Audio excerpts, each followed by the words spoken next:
paano kung love mo naman yung friend mo, pero parang medyo nakaka-insecure naman siya? Anong gagawin natin? Pag-usapan natin yan in this new Trying Hard podcast episode.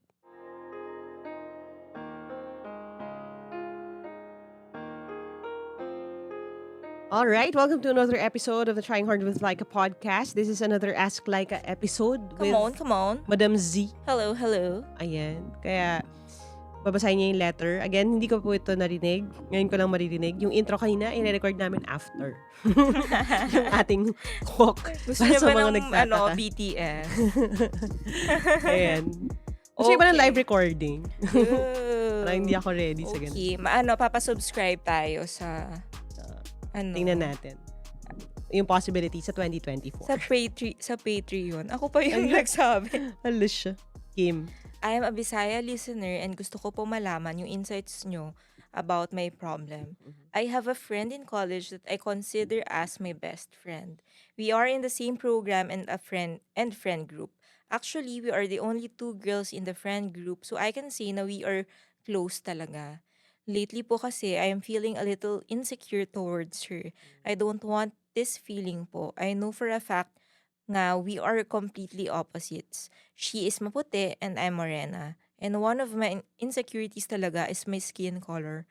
Kapag magkatabi kami, people notice how our skin color differs.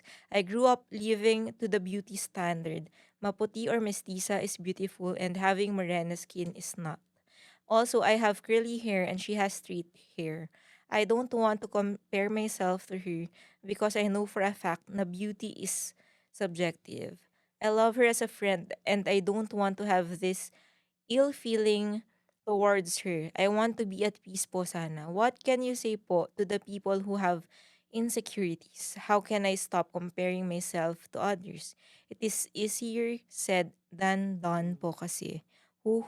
Thank you in advance po. Siya ay si Je. Hi, Je. So first of all, I want to thank you for your vulnerability. It's not an easy thing to confess, basically. Kahit na sabihin na natin na we're masking your real identity. Pero to confess that you are feeling a certain way about someone. And it's for something physical. Kasi I understand, lalo na ngayon, there's this need na parang to say na, hindi na to yung nagmamatter kasi nga, ano na tayo eh. And this is a good thing, ha? It's a good thing that now the conversation about physical beauty, about being morena, about being kulot, diba, yung curly girl method, all these things, nasa surface na siya. Yes. Kasi I still remember, kahit na papano, kasi medyo mas ate ako sa inyo, I still remember the time na talagang walang ganong conversation. Rebond lagi lahat. Oo, talagang as in, tas yung mga ads on TV, on print, sa billboard, talagang very blatant siya na pag maitim, pangit, pag maputi, maganda. May mga shows, TV shows. Na ginagawang katatawanan. Remember yung Kirara? Diba? Oo, even yung mga shows dati, yung magandang show naman siya. Pero yung before, ganito siya, tas biglang puputi siya, yung naging before and siya, after, straight yung buhok, yun yung maganda. yeah. So, nagigets ka namin. Oo. Yung parang nakaka-frustrate kasi nga, although in your mind, alam mo na hindi nga yun totoo, alam mo lahat ng mga bagay na to, pero pag you're cooked or steeped in yung thinking pa rin na yun, na ang kamukha mo lagi is the before picture, and yung mukha nung katabi mo is the after, di ba? Like, I get na it's one thing to understand something, it's one thing to feel kung ano yung bagay na yun. Now, when it comes to the insecurity, I say, una sa lahat, you're well on your way kasi na-verbalize mo na siya eh. Like, alam mo siya na, sabihin natin, irrational tong thought na to. Na hindi ito accurate, na hindi ito totoo, at hindi fair sa friend mo for you to feel that way about her. Kasi hindi niya rin pinili to have those physical traits. So, yun, I commend you for that. Yun, dun tayo mag-start. The next thing I would say would be for you to soak yourself now dun sa positive messaging. Kasi, ano ba, sabihin natin, nakababad tayo dun sa thinking na gano'n eh. Yung lumang paniniwala nga, na pag maitim, hindi maganda. So, para matanggal yun sa sistema mo, kailangan mo rin mag-purge. Diba? Parang i-squeeze mo yun out of yourself and soak in all of the beauty standards na katulad nung sa'yo. Mm. So, I think nasabi ko na 'to in another episode, yung when it comes to like, for example, sa akin sa body ko. Kasi I have Mm. my own struggles with my perception ng body ko. I would always apologize na parang, "Sorry ha, kasi I'm a big girl," gano'n. So, one of the things that helped me is I unfollowed, people who don't look like me or aren't similar sa body type ko. Or I actually less yung unfollowing but more of Following more. following more of yung mga plus size models, bigger girls, mga athletes ang build, Mm. and that helped me with my confidence. So sa akin encourage kita to follow more Mm. morena people na beautiful, successful sila in their own right. Just so, pag scroll ka sa feed mo, sila yung nakikita mo. You Mm. feel represented. You feel like, okay, hindi totoo yung iniisip ko about myself na hindi ito maganda. Mm. Um, yun yung isang start. Kasi, dun mo siya ma-unlearn. Tapos, ngayon, towards the other, dun sa friend, siguro yun, just keep reminding yourself, hindi niya choice. Mm. Hindi fair sa kanya. I want you to do this exercise as well. I want you to write something. Ano yung mga love mo about this friend that is not yung physical attribute niya. I Mm. want you to start appreciating this person na hiwalay doon sa physical traits niya. Like, this is my friend who's blank. And yung blank na yon, keep yourself from saying na mestiza Mm. or na straight ang hair or maganda. Like, think of other things na you appreciate about that person. Kasi, ang mangyayari doon would be, dahil na-appreciate mo siya sa fullness ng being niya, magiging hindi na yung physical traits niya yung first in mind mo whenever you think about that friend. Mm. Magiging valuable siya sa'yo as a friend, not as someone that people compare you with. Mm.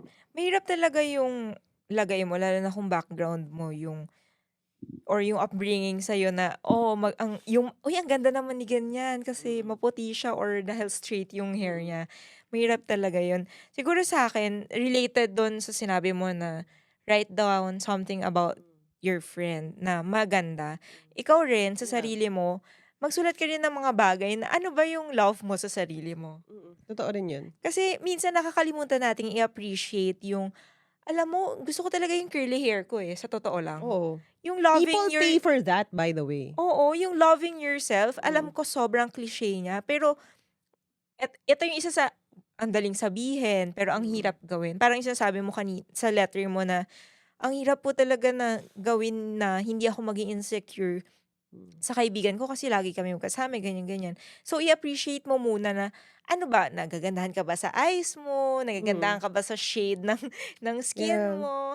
So, focus ka muna sa sarili mo. And yung sa friend mo naman, para mas maging, mas mamahal mo pa siya more. Yun yung sinasabi ni Lyqa kanina na, Oo. Ano ba yung mga lovable qualities niya na non-physical?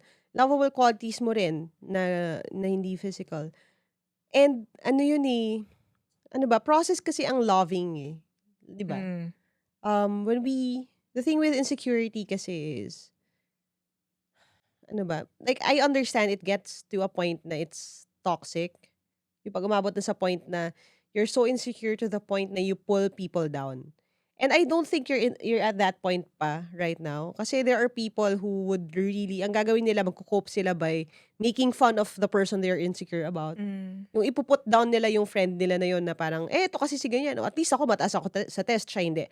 Wala pa siya dun sa point na yun Wala siya At dun sa... feeling ko hindi ka naman Oo, hindi siya dadating ganun sa... doon. Like, sinasabi ko lang to as a disclaimer kasi may mga people na magsasabi na naman na parang, yung mga insecure nga, sobrang ganito sila. Like, I know you're not at that point, but there are people who get to that point. You're Yes. not at that point naman. I understand how painful it could be for people who are surrounded by insecure people. Kasi may experiences din tayo dun sa bagay na yan. Pero yung process kasi of getting rid of insecurity or at least growing out of insecurity, malaking factor talaga dyan yung falling in love with yourself. Mm. Then, and falling in love with yourself, not to the point ng delusion na parang kinakalimutan mo rin everything that's wrong with you. Pero recognizing na insecure pala ako, no? So how can I feel more secure about myself? Hindi external yung panggagalingan nun nasa loob din kaya nga insecurity, hindi out security. Hmm, Hindi kailangan na clear nun. execurity, no? 'Di ba? Sorry. Insecurity nga siya. So, nasa loob siya eh.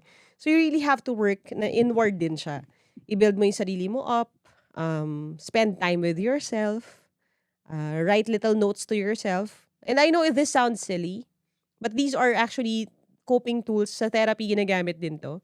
Sulatan mo yung sarili mo ng letter of appreciation. What do you like about yourself? Kung wala kang maisulat about yourself that you like, you can ask the people around you. Ano ba yung na-appreciate nila sa'yo? Kapag meron silang pag birthday mo ganun, tas may mga notes sila, may mga cards, keep that. Sa life ko, ang dami kong Mm. kinip na ganun. Alam niyo yung mga kapag birthday mo, may mga friends ka minsan magsusulat sila ng notes sa'yo. As in, physical things, I keep those. Yung mga letters ng mga Team Lyqa members na nagsusulat, nagbibigay sa akin ng gifts sa may notes sila, I have them on my wall.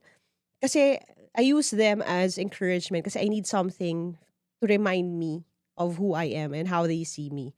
So you can also go with that. Tapos, kung wala pa rin, and again, I doubt na gano'n naman, pero kung wala pa rin, I want you to start on this journey of being a person that you would be proud of. And what does that look for you? So, siya yung bumibili ng planner taon-taon kasi New Year, New You. Oo. Pero hindi niya naman sinusulatan. Pala yun. Kasi daw pangit yung sulat niya, sayang yung papel. Tapos minsan, January, okay pa, sinusulatan niya, ginagamit niya. February, okay pa. Tapos susunod niyang bubuksan, September na. Ganun ka rin ba? Ako rin kasi, kaya nga gumawa ko ng sarili kong planner. Ito ang planner na para sa mga try-hard, kagaya ko. At dahil hindi nakakahiya maging trying hard, mas nakakahiya to not try at all, nilagay na natin sa cover mismo. This planner is undated, kaya pwede mo simulan gamitin kahit kailan. At kung makakalimutan gamitin pwede mong gamitin ulit. Walang masasayang na papel. But I should warn you, this planner is not for everyone. Parang yung podcast natin. Others may look at it and say it's too much or it's too messy. Pero I made these choices para hindi kayo mahiyang gamitin. This is the kind of planner you can use and abuse. Aside from the monthly spread, weekly spread, at yung task list, meron din siyang mga activity sheets that you can use sa inyong journey sa personal development. At kung ready ka na bumili para sa'yo o para panregalo, you can go to bit.ly/tryinghardplanner. And for the first 100 orders hanggang November 30, I will also include a dedication kung gusto nyo lang naman. You just let us know dun sa notes kung kaninong pangalan ang isusulat. Now, I always tell you to dream big, work hard, and start now. This planner right here is actually one of my big dreams, so thank you all for making it come true. Ano bang klaseng tao yung gusto mong maging na you feel like, okay, if I become this person, ano yung traits na meron siya, ano yung skills na meron siya, na kung magarating ko tong point na to, magiging mas confident ako about myself. Like, go on this really parang personal development journey. Tapos, dun sa journey na yun, hopefully, you get to the point na, okay, you appreciate yourself more. Ang malungkot kasi dito, Z, napapansin ko, sometimes, yung people who are insecure about certain things, and again, it takes a lot of humility naman talaga to admit that you're insecure. But some of them forget to ask yung next step. O, so, ano na ngayon? Diba? Kunyari, ako, insecure ako kasi bulol ako. Tas period. Diba? Huwag nating tapusin doon. O tapos, parang ganun, anong gagawin natin about it? Diba? Do you want to fix this insecurity? Sa case niya, gusto niya kasi sumulat siya Oo. So how can you do that? You take little steps. Ito na yung mga concrete na steps na to. Sulat mo yung mga appreciate mo sa'yo, mag-grow ka into that being, appreciate yourself more, spend time with yourself more, celebrate your successes. Tapos itong mga bagay na to, hindi lang to card ha. As in, gagawin mo talaga siya. Like, you will write it sa journal mo, magsa-self-check ka, progress check ka, enroll ka sa mga workshops, di ba? Yes. And di ko alam kung makakatulong to, pero naisip ko lang, if physical yung insecurity mo, pwede ka rin mag-try ng something new sa sarili mo. Yeah. Like for example, Wardrobe curly, change. ha? Wardrobe change? Wardrobe change. Or kahit yung little things na, okay, curly hair ako, gusto kong mag-change ng hairstyle. Malay mo, gusto mo lang mag-headband. Yung mga unti-unting Yeah.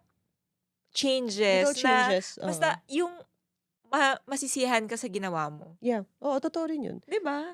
Or, find a community din. Mm. Kasi nga, Ang again, dami na. totoo yung sinabi ko ha, people pay for it. Yes. Na ano ko rin dito, and as a curly girl din, when I was growing up, as in, meron ako mga friends na who would call me kulot. Ay, hindi Mm. mga friends mga classmate ko na, "Oy, kulot, kulot." Tas payat pa ako nun, so kulot ka na nga, payat ka pa, tas Mm. ano rin ako, morena din ako. So, maraming mga physical traits na tinatawag sa'kin. Tapos, over time, ano, parang nauso siya. Mm. So, sasabihin ko 'to, I know it sounds like a joke, but it's true. Minsan hindi tayo pangit, hindi pa lang tayo nauuso. 'No, yun yung lagi naisip ko rin yun, possibility din yun. Iniisip ko, safe ba yun? Ha? Yung Safe ba yun? safe ba yun? I'm not sure, Oo, pero basta sa TikTok. Hindi, pero totoo, hindi, eto sa akin, for example, kasi nagulat ako, eh. Kanina, for example, may talk ako, ta's may young student, may young adult na lumapit, as in, ta's I felt like she really meant it. Kasi she was looking at me, talagang genuine yung sinabi niya. Sinabi niya talaga sa'kin, "Ma'am, ang ganda, Coach Lyca, ang ganda mo pala talaga." Ta's mm. yung conviction niya, nahawa ako. Na parang Mm. kahit na if you ask me, describe yourself, maganda is not the first adjective that would come to mind. Mm. Pag kinat to ni Meb at nilagay niya sa TikTok, alam ko maraming magre-react, "Wow, feeling naman, o kaya hindi ka naman maganda." Like, I understand that. Hindi yun yung first adjective that would come to mind when I describe myself. Pero looking at her kanina, parang nahawa ako dun sa, Oh, "Ay, so yun na talaga yung first ba?" adjective mo na. Ay, hindi naman, hindi pa rin. Ako kasi yun ang first adjective ko sa So, sarili to ko, describe eh. Like, yourself? describe yourself. Oh, I'm Zandy, ganda. beautiful. I'm fabulous. Oo. Yeah, Ganun. but not everyone has I that, know, 'di I know. ba? Pero yun for me, yun dun nakakaano siya, nakakakuha ka ng confidence dun. So, speaking of Hindi ako confidence, gano'n, hindi. bago ko pa makalimutan, so open naman sa inyo si Lyca about dun sa kanyang insecurities, Struggles. struggles, challenges. One thing na sinabi niya sa akin dati, no, bagong friends pa lang kami nito, kasi nga, nagsa-struggle siya sa, ano ba, sa physical appearance niya. Mm, One thing na nakatulong sa kanya, panonood. hmm.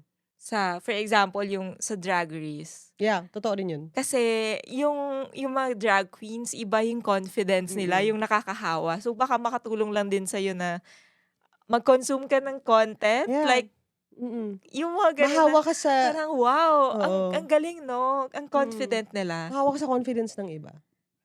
Kasi minsan, and again, ito na naman tayo dun sa o tapos na Mm. question. Yung alam mo yung 'pag minsan yung katulad ako, nanonood ako ng Drag Race, for example, ta's you hear a drag queen saying na, I'm so pretty," yung mga gano'n-gano'n, 'di ba? Yung gano'n, may mga gano'n silang bana, yung napapaganito ako, "Grabe 'no, ang galing-galing niya naman, parang sana ako rin."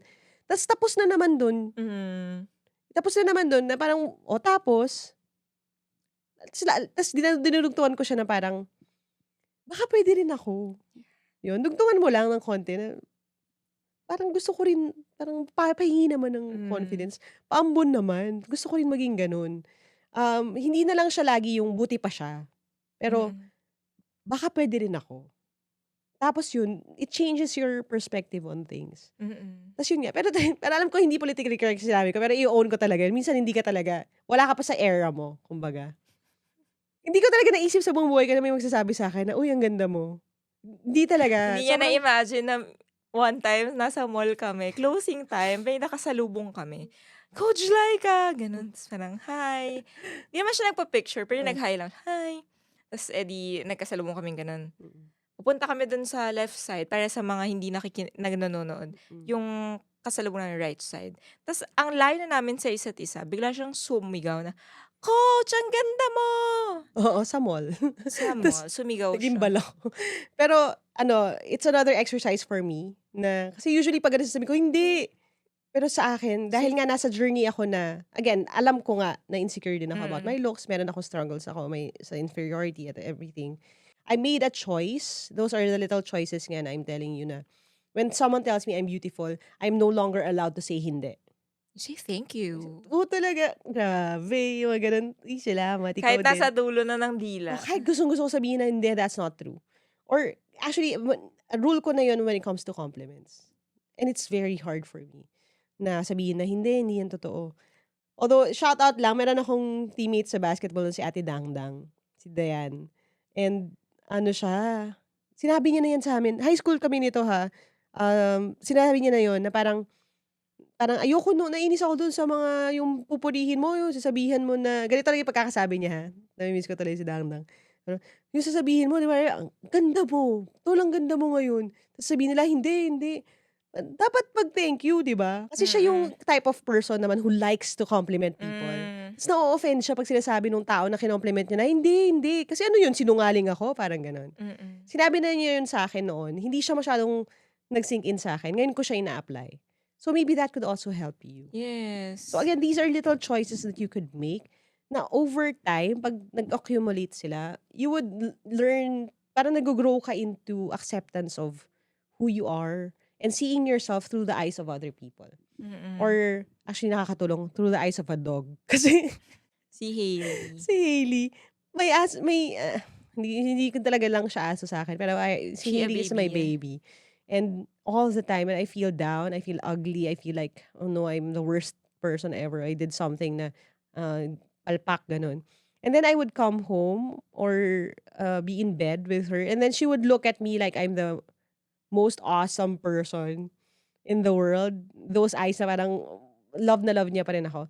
Sometimes it helps. Kasi you understand na, okay, no matter how I see myself, there's someone out there who sees me in another way. And Mm. because love ko siya, maniniwala ako sa kanya, magli-lean ako on that. Surround yourself with people like that. Actually, isa sa mga people sa akin nun si Zandy. Kasi pag sinabi niyang pangit, pangit talaga. Pag sinabi niya maganda, maganda. Hoy, hindi naman ako nagde-describe na pangit yung tao, Hindi naman, nakakaloka. pero hindi yung kunyari yung outfit ko, Oo. 'di ba? 'Pag hindi niya type, makikita mo talagang hindi niya type or sasabihin niya talagang Bet or di bet? hindi niya type. So, dahil I trust her judgment when she tells me na, "Oh, that looks great," or "You did great." Ino-own ko yun, ina-accept ko yun kasi alam kong hindi niya ako lolokohin. So, maybe you could find people like that in your life din. Yes, and puwede rin na ikaw rin sa sarili mo na, "Uy, ang ganda ko today." Punta ka sa ano, bago mo matapos 'tong episode na 'to ha, or It's an pagkatapos ng exercise. episode na 'to, punta ka sa harap ng salamin, tapos sabihin mo, "Wow, ang ganda ko talaga." As in, i-own mo yun, "Girl, ang ganda mo. Wow, love it." Mm. So, yung mga gano'ng exercise makakatulong. Yeah. I'll look for a link. I'll share it sa description ng ano na 'to, ng episode na lang Mm. din na ito, of some self-affirmation that you could practice, that could maybe help you when it comes to your self-esteem. Um, I was not a believer of this, pero pina-homework din ng therapist ko 'to sa'kin and Ah, oo, it really helped. Actually, it took months. Kasi 'pag naririnig ko pa lang siya, hindi ko siya masabi. Naririnig hmm. ko pa lang siya, naiiyak na ako. Try Yung mo nga parang sa'kin. I am loved, I Oo, deserve naalala ko this, 'yan. I know yung, I matter, parang gano'n. Mm. Tas ang homework kasi is sasabihin mo siya sa sarili 'Di mo. ba may homework tayo minsan dati nung ano, "Oh, say it," gano'n. Oo. Siya rin ginaganyan niya ako, "Hindi, say it, sabihin mo aloud," gano'n. And it's very hard for me kasi I did not grow up, sabihin na natin, hearing these things or saying these things, lalo na saying these things about myself. Every time I talk to myself, it's negative. You're this, you're that, walang mangyayari sa'yo. Laging negative yung self-talk ko. Pero those exercises help. So maybe those could help you as well. And not just you, but everyone listening. Mm. Kasi what you have to understand is we have to find always a balance dun sa ano natin, sa pananaw natin sa sarili natin. We also have Mm. an episode on self-awareness, Yes.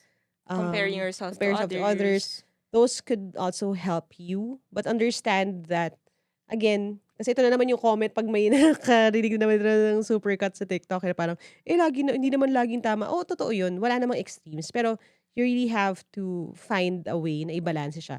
If you know na sumusobra ka sa negative, bawiin natin ng konti sa positive. Mm. May mga tao naman sumobra sa positive, hindi bawiin natin ng konti, ano natin, igitna natin lahat. Sa bawat bagay sa mundo, moderation is very important. Yes, I'm so proud of you kasi nga na-catch mo yung sarili mo na, "Uy, Mm. insecure ako sa friend ko." Yeah, So maganda yan na point na sa starting point starting sa point, journey na yan. 'to. We wish you well. We understand it's not going to be an easy journey. Let us know how it goes. But this is a great journey to go through younger, 'di ba? Sa life, sooner Mm. rather than later. Yeah. So dahil nandito ka na sa journey na 'to, I commend you. The thing kasi is, kasi estudyante pa siya, 'di ba? Sometimes itong mga struggles na 'to, naipamamana pa 'yan. So yung iba na magulang, mapapamana pa nila sa anak nila. So at least ikaw, listening to this, bata ka pa, meron ka pang mas maraming time to deal with it Mhm. before mo siya maipasa sa iba. So yan, congratulations Yes. sa'yo. Again, maraming salamat sa pakikinig. If you have your own questions to ask, go ahead and message us sa bit.ly/asklikeapod at ikwento ang mga gusto nyong ikwento para makapag-react, makapagpayo kami ni Madam Zandy. Sa lahat ng bumili na ng Trying Hard Planner, maraming salamat sa inyo. Thank you, thank Sa mga you. bibili pa lang, maraming salamat din. Thank Ayan. you, I'm thank trying my you. best na lagyan ng dedication ng bawat isa na we ship out. But yeah, salamat sa inyo at sa suporta. This or these yung mga products that we have help us keep creating the kind of content that a lot of people consume, not just sa Trying Hard podcast, but sa educational content, all of those things. So maraming salamat sa inyong lahat sa suporta. Follow the podcast if you haven't yet. Share this with your friends if you feel it's going to be helpful din sa kanila. Thank you for participating sa pag-share sa mga stories sa X, hindi na kasi Twitter ngayon, ano? X. Ng inyong mga thoughts, pagtatag, maraming salamat at Join na-appreciate our namin yan. Facebook community, Yeah. Trying Hard Podcast community. Yes, and yan muna for now, as we always say. Sa podcast ito, dream big, work hard, start now, and don't let anyone calling you a try hard keep you from actually trying hard. Subok lang mga try hards, subukan pa rin natin kahit sinusubok tayo ng buhay. We'll talk to you next time. Bye! Bye!